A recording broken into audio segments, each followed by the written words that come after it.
झूठी खाई थी कसम जो निभाई नहीं,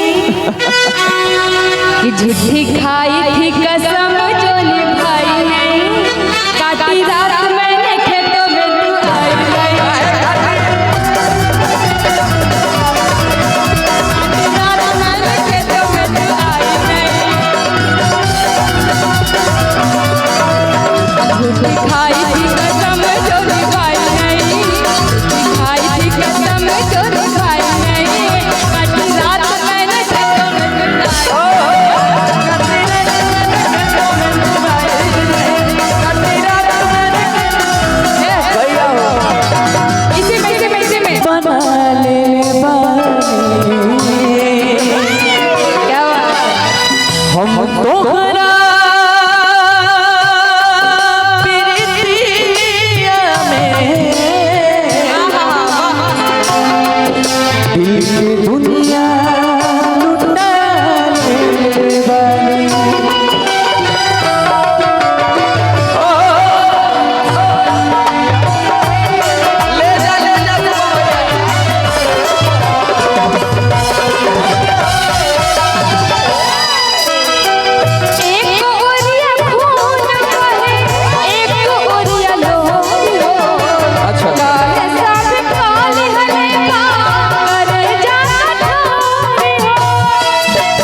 कि तुम्हारी गजल है ये तस्वीर तुम्हारा मेरी निगाहों से जीना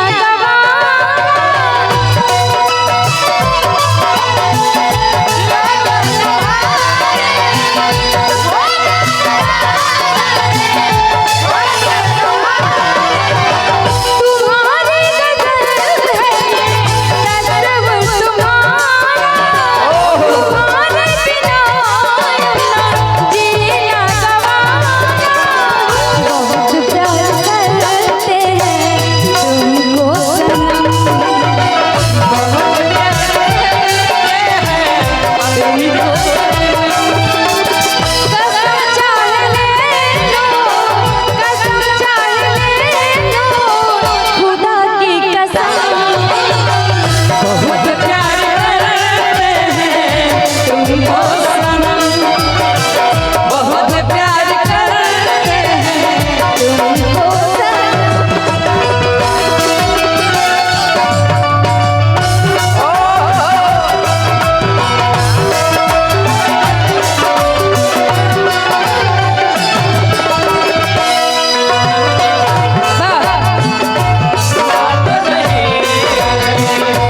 अक्षरा जरूर जब से तुझे देखा नमन तो कहीं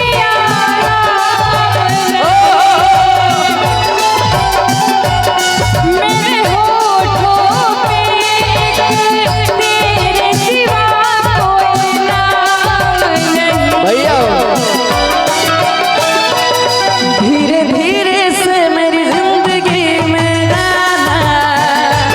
धीरे धीरे से मेरे दिल को छुड़ाना।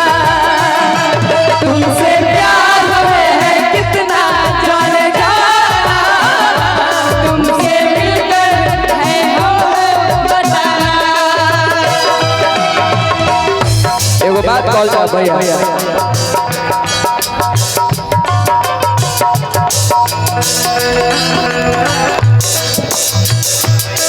दिल दिलो रतिया रोता किया ना कबू से।